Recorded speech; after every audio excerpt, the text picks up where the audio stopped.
5 وقت کی نماز یہ میرے نبی کی آنکھوں کی ٹھنڈک ہے، 5 وقت کی نماز اس امت کی شان پہچان ہے۔ اور اللہ تعالیٰ نے پہلی امتوں پر اتنی بڑی مشقت ڈالی کہ ان کی نماز مسجد کے علاوہ کہیں نہیں ہوتی تھی، مسجد میں ہی ہوتی تھی۔ ہمارے لیے کتنی آسانی کر دی، جاب میں ہے مصلی بچھا نماز پڑھ، چلو مصلی بھی کوئی نہیں، زمین دیکھ اس پر کوئی گندگی تو کوئی نہیں ہے، بس زمین بھی تیرے لیے پاک ہے، چل نماز پڑھ۔ اور آسانی کر دی، پانی کوئی نہیں ہے، کوئی بات نہیں، مٹی میں ہاتھ مار، منہ پہ مل، پھر ایک ہاتھ مار، یوں کر، چل نماز پڑھ، میں تیری قبول کروں گا۔ یہ کسی امت کے ساتھ یہ نہیں ہوا، انہیں وضو ہی کرنا تھا چاہے پانی 50 میل پر موجود ہو۔ اور ہمارے لیے پانی کوئی نہیں ہے، چلو تیمم، مٹی میں ہاتھ ہمارا یوں کیا، پھر ہاتھ ہمارا ایک یوں کیا، ایک یوں کیا، چل بھائی اللہ اکبر قبول۔ عمار بن یاسر رضی اللہ تعالیٰ عنہ سفر میں تھے، ان کو نہانے کی ضرورت ہو گئی، نائٹ فال ہو گیا، تو انہوں نے سوچا کہ ویسے تو آدمی کو وضو کی ضرورت ہوتی ہے تو خالی منہ پہ ہاتھ مارا اور یوں کونیوں تک، لیکن مجھے تو غسل کی ضرورت ہے، تو خالی اس سے تو کافی نہیں ہوگا۔ تو انہوں نے کپڑے اتارے، اکیلے تھے، ریت کے اوپر کبھی یوں لیٹے، کبھی یوں لیٹے، کبھی یوں لیٹے، 3-4 دفعہ یوں یوں اور یوں رول ہوتے ہوتے پھر انہوں نے نماز پڑھی۔ آئے اللہ کے نبی کی بارگاہ میں، یا رسول اللہ مجھے رات کو نہانے کی ضرورت پڑ گئی، تو میں نے کہا وضو کے لیے تو خالی یہ 2 دفعہ کرنا کافی ہے، تو یہ تو نہانا تھا، تو میں تو ریت میں خوب رول ہوتا رہا۔ میرے نبی نے انما یکفیک ضربتان، ارے سیدھے بندے عمار، اس کے لیے بھی اتنا ہی کافی تھا کہ تو یوں کرتا اور یوں کرتا اور تو پاک ہو جاتا۔ اللہ نے اس نبی کے طفیل، اس محبوب مصطفیٰ صلی اللہ علیہ وسلم کے طفیل، اللہ نے کیا کیا سہولتیں اور آسانیاں ہمیں عطا فرمائیں۔ پھر نماز 4 کی 2 رکعت کر دی کہ بھئی تم مسافر ہو 2 پڑھو، روزے میں سفر میں روزہ معاف کر دیا، بعد میں رکھ لینا، بعد میں رکھ لینا، قضا کرنے کو حکم، بالکل چھوڑنے کا نہیں۔ اور کہا کہ بھائی مریض ہو چھوڑ دو، مسافر ہو چھوڑ دو، اور نماز 2 رکعت کر دو، سنتیں چھوڑ دو۔ ابن عمر رضی اللہ تعالیٰ عنہ بیٹھے تھے تو انہوں نے 2 رکعت پڑھ کے بیٹھ گئے، تو ان کے خادم نے کہا سنتیں نفل نہیں پڑھو گے؟ کہا اگر پڑھنا تو 4 فرض پڑھتا میں، میرے اللہ نے معافی دے دی تو میں کیوں پڑھوں؟ میرے نبی نے سفر میں سنتیں نہیں پڑھی کبھی، اپنی امت کو سہولت دینے، فجر کی سنتیں 2 پڑھتے تھے، اس کے علاوہ سنتیں نہیں پڑھی تاکہ میری امت کو سہولت ہو، آسانی ہو۔ ایک دفعہ بارش ہو رہی تھی اور کوئی جگہ نہیں تھی نماز پڑھنے کے لیے، تو آپ نے اپنی اونٹنی کو آگے کیا اور اس پر بیٹھ گئے، بیٹھے ہی تھے، پیچھے صحابہ نے اونٹنیوں پر ہی صفیں بنائیں، اور یہ نماز اونٹنی پہ بیٹھ کر ادا کی گئی۔ بارش کے اندر نماز اونٹنی کے اوپر نماز بھی ہو گئی، رکوع بھی ہو گیا، سجدہ بھی ہو گیا، سلام بھی ہو گیا۔ پہلی امتوں کے لیے نہیں تھا، سجدہ ہی کرنا پڑے گا۔ یہ اللہ کے محبوب مصطفیٰ صلی اللہ تعالی علیہ وسلم کی طفیل، میرے اللہ نے ہم پہ فضل و احسان کیا، تو میرے نبی کی زندگی میں عبادات میں نماز سب سے اعلیٰ نظر آتی ہے، سب سے نمایاں نظر آتی ہے۔ اور پھر بازار میں، گھر میں، دفتر میں، ماحول میں میرے نبی کے اخلاق، یہ زندگی کا دوسرا روشن پہلو ہے۔ میرے نبی کی ساری زندگی 2 لفظوں میں آتی ہے، عبادت اخلاق، عبادت اخلاق، یا 2 اور لفظ، حقوق اللہ حقوق العباد، حقوق اللہ حقوق العباد۔ حقوق اللہ میں نماز سب سے اعلیٰ، اور حقوق العباد میں لوگوں کی برداشت کرنا، لوگوں سے درگزر کرنا، معاف کرنا، جھوٹ سے بچنا، دھوکے سے بچنا۔ میرے نبی سے پوچھا گیا یا رسول اللہ مسلمان کنجوس ہو سکتا ہے؟ ہم نے کہا ہو سکتا ہے۔ یا رسول اللہ مسلمان کمزور ہو سکتا ہے، بزدل ہو سکتا ہے، ڈرپوک ہو سکتا ہے؟ آپ نے کہا ہو سکتا ہے۔ یا رسول اللہ مسلمان جھوٹ بول سکتا ہے؟ آپ نے کہا نہیں، جھوٹ نہیں بول سکتا، جھوٹ نہیں بول سکتا۔ ہاں، الا لعنت اللہ علی الکاذبین، جھوٹوں پہ اللہ کی لعنت۔ اس لعنت کے ساتھ 400 پاؤنڈ بچا لیے، 4000 بچا لیے، 4 ملین بچا لیے، 4 بلین بچا لیے، 4 ٹریلین بچا لیے، ساری دنیا کو بچا لیا، اور اوپر اللہ کی لعنت پڑی تو اللہ کی قسم گھاٹے کا سودا ہے۔ اور سچے ہو گئے، سچ بولا، یہ میں 100 پاؤنڈ کماتا ہوں، لے لو جو لینا ہے اس میں سے، یہ میں 1000 پاؤنڈ کماتا ہوں، لے لو جو لینا ہے، یہ میں 50,000 پاؤنڈ کماتا ہوں، لے لو جو لینا ہے، کہ مسلمان کی زبان سے جھوٹ نہیں نکلتا، سچ ہی بولتا ہے۔ آپ تشریف لے جا رہے ہیں، ایک آواز ہے یا رسول اللہ، آپ نے یوں دیکھا، کوئی نظر نہیں آیا، پھر آواز ہے یا رسول اللہ، تو آپ نے دیکھا کہ ہرنی ڈیر چھوٹی وہ کھڑی ہوئی، رسی میں بندھی، تو آپ نے کہا کیا ہوا؟ کہا جی آپ کا صحابی مجھے پکڑ کے لایا ہے، میرے چھوٹے چھوٹے بچے بھوک سے رو رہے ہوں گے، آپ مجھے چھوڑ دیں، میں بچوں کو دودھ پلا کے واپس آ جاتا، مجھے پتا ہے میرے اللہ کی تقدیر میرے بارے میں کیا ہے۔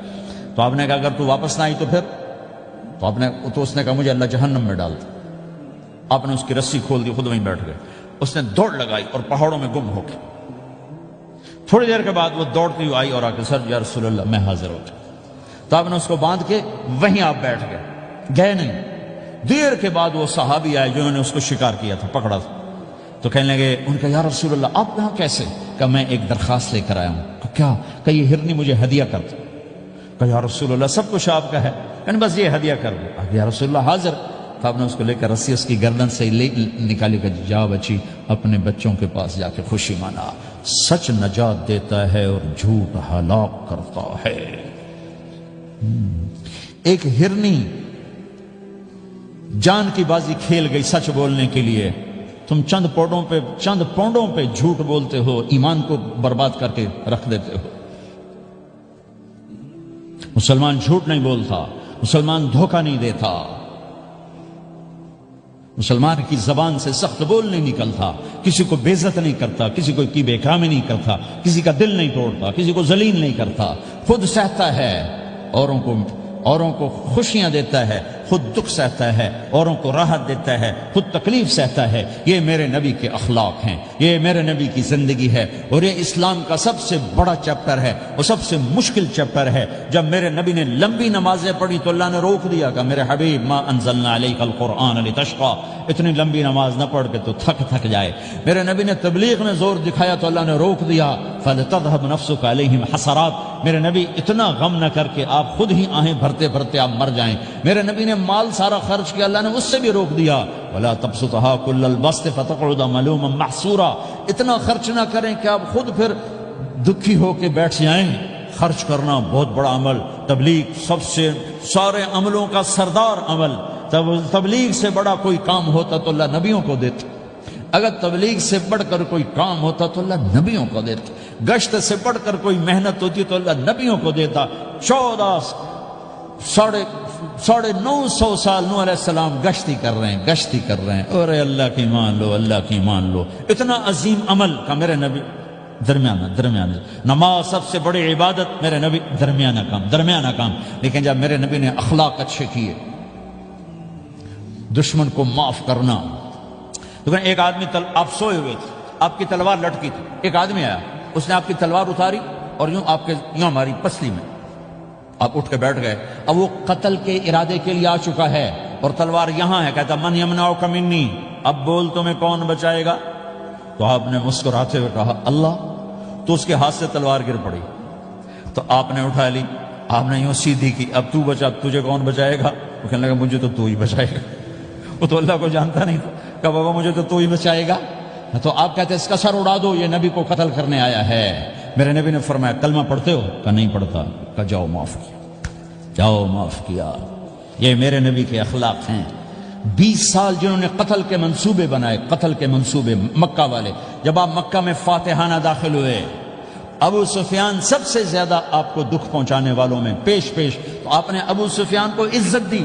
جو ابو سفیان کے گھر میں داخل ہوگا اس کو کچھ نہیں کہا جائے گا۔ آپ تو ابو سفیان کو بلا کے سولی پہ لٹکاتے، اور آپ کہہ رہے ہیں جو ابو سفیان کے گھر میں جائے گا اسے کچھ نہیں کہا جائے گا، جو بیت اللہ میں ہوگا اسے کچھ نہیں کہا جائے گا۔ سارا مکہ سامنے، آپ یوں بیت اللہ کا دروازے پر یوں دونوں ہاتھ ایسے ٹکا کے کھڑے تھے۔ پھر آپ نے کہا میں کیا کروں گا اب تمہارے ساتھ؟ تو سہیل بن عمر نے کہا آپ کریم ہیں، کریم کے بیٹے ہیں۔ تو آپ نے کہا جاؤ میں نے معاف کیا۔ یہ اخلاق آج مٹ چکے ہیں، مردوں سے، عورتوں سے، علم والوں سے، خانقاہ والوں سے، تبلیغ والوں سے، سب زیرو ہوئے پڑے ہیں۔ جب تک یہ اخلاق زندہ نہیں ہوتے اسلامی زندگی قائم نہیں ہو سکتی، اسلامی معاشرت قائم نہیں ہو سکتی۔ اور دین دو چیزوں سے آگے پھیلتا ہے، ایک دعوت اور ایک اخلاق۔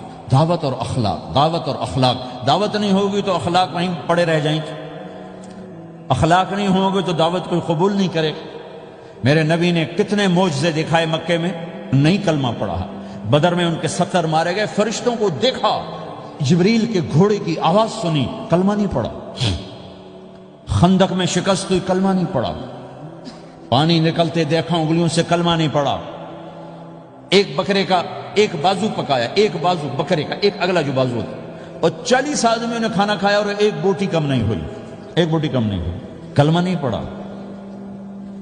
لیکن جب میرے نبی نے کہا جاؤ معاف کیا تو سارے ہی کلمہ پڑ گئے کہ واقعی یہ اخلاق نبی کے ہو سکتے۔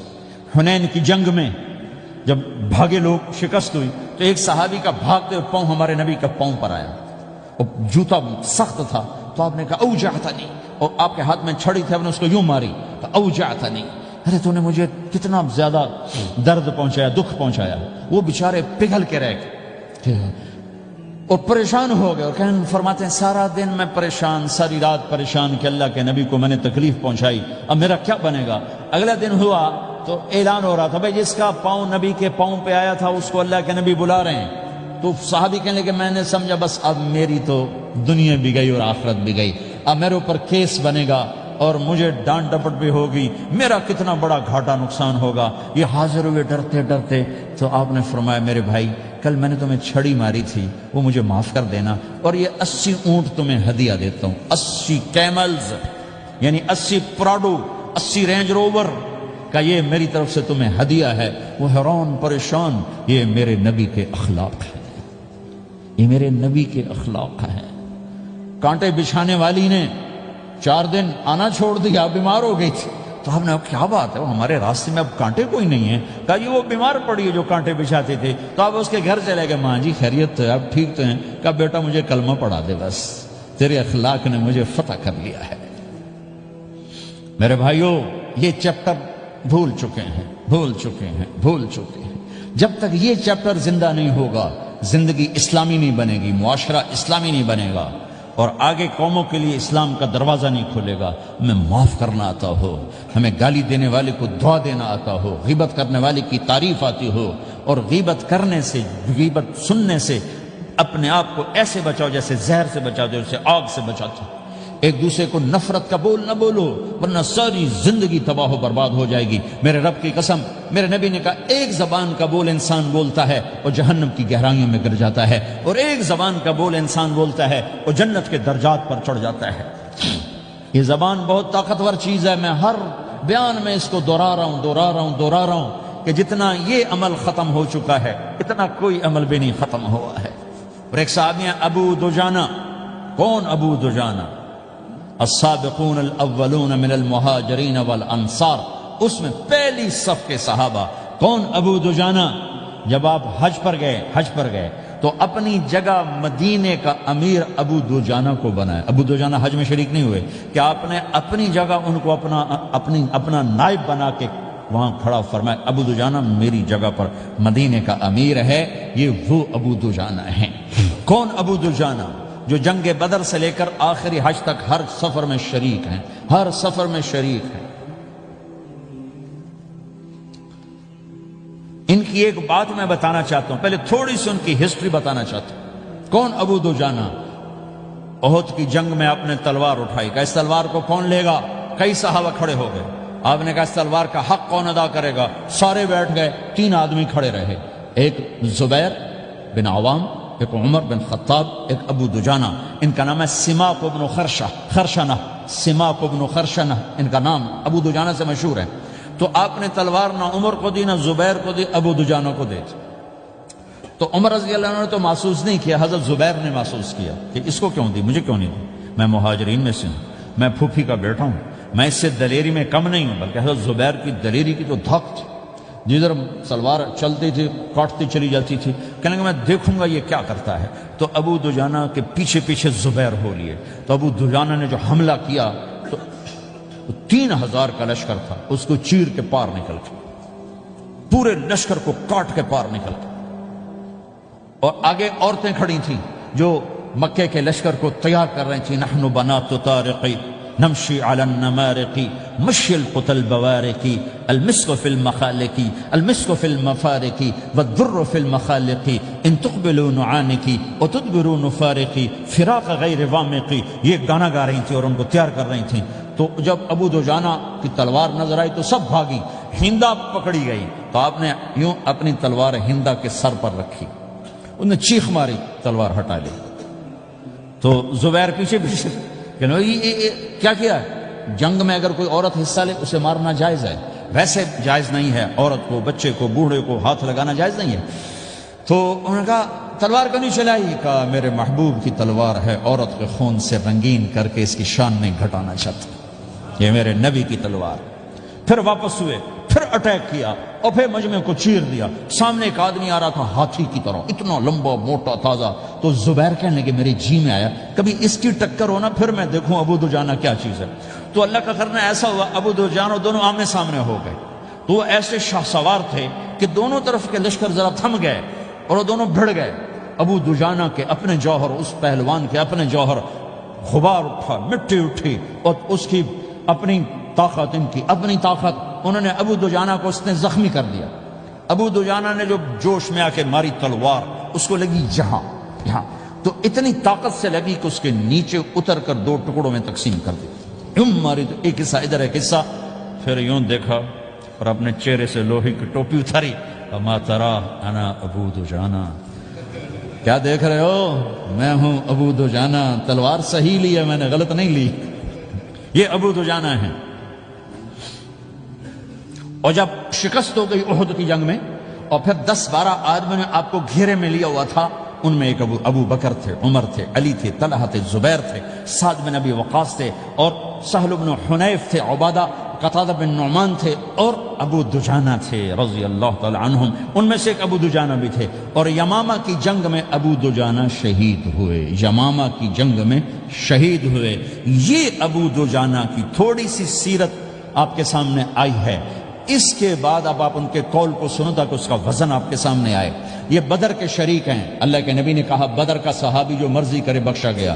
یہ صلح حدیبیہ کے شریک ہیں، اللہ نے قرآن میں کہا لقد رضی اللہ، میں ان سے راضی ہو گیا۔ یہ صحابی ہیں، اللہ نے کہا کلا وعد اللہ الحسنی، اے میرا نبی تیرے ہر صحابی کے لیے جنت کا وعدہ ہے۔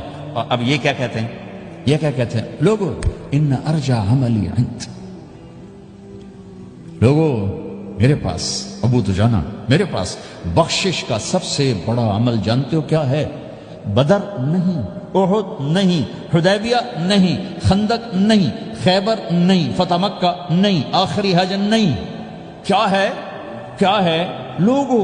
ان ارجع عملی عندی، میرے پاس آخرت میں بخشش کا سب سے بڑا عمل بس ایک ہے کہ ما آذیت احدا بلسانی، میں نے اپنی زبان سے کبھی کسی کو دکھ نہیں پہنچایا۔ ولا اجد فی قلبی غلا لاحد، اور میرے دل میں کسی کے لیے بغض کوئی نہیں ہے، بس یہ میری بخشش کا عمل ہے۔ تو بھائیو، نبی کے اخلاق میں دو چیزیں لے لو، ایک زبان سے کسی کو دکھ نہ دو، ایک دل میں کسی کا بغض نہ رکھو۔ اللہ کی قسم بغیر حساب کتاب کے جنت میں جاؤ گے۔ بڑے بڑے جنید بغدادی اور بڑے بڑے معرفت والے تمہیں دیکھتے رہ جائیں گے، تمہاری رفتار اتنی تیز ہوگی کہ تمہیں وہی پکڑ سکے گا جس کا یہ دو عمل تم سے زیادہ اچھا ہوگا۔ جس روڈ پہ رش ہوتا آپ وہاں سے گاڑی ہٹا لیتے ہو، ادھر نہیں جانا، ادھر رش ہے، وہ آپ وہ سائن وغیرہ آپ کو آ جاتے ہیں کہ ادھر بلاک ہے، ادھر نہیں جانا، ادھر جانا ہے۔ تو جہاں روڈ پہ رش ہوتا ہے تو قیمتی سے قیمتی گاڑی کی رفتار بھی آہستہ ہو جاتی ہے، اور جہاں روڈ خالی ہوتا ہے تو پرانی گاڑی بھی بھاگے جا رہی ہوتی ہے۔ ہمارے یہاں پرانی گاڑی ہوتی ہے نا، پرانی بسوں کے پیچھے لکھا ہوتا ہے نہ انجن کی خوبی نہ ڈرائیور کا کمال، خدا کے سہارے چلی جا رہی ہے۔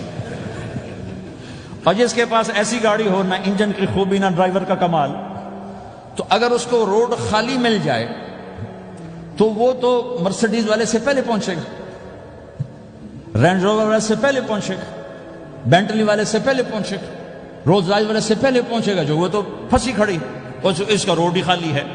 تو میرے بھائیو، یہ میں ایک مثال دیتا ہوں، عبادات کی روڈ پہ بہت رش ہے، نمازی بے شمار ہیں، روزے دار بے شمار ہیں، عمرے والے بے شمار ہیں، حج والے بے شمار ہیں، اور تہجد گزار بے شمار ہیں، علماء بے شمار ہیں، حافظ بے شمار ہیں، ذکر والے بے شمار ہیں، بہت رش ہے، تبلیغ والے بے شمار ہیں، لیکن جو اخلاق والا روڈ ہے نا، یہ خالی پڑا ہے۔ اس پہ موٹر زوکی پہ چڑھ کے آ جاؤ تو سب سے آگے نکل جاؤ، سائیکل پہ چڑھ کے آ جاؤ تو سب سے آگے نکل جاؤ، کہ روڈ ہی خالی ہے، اخلاق کا روڈ خالی ہے۔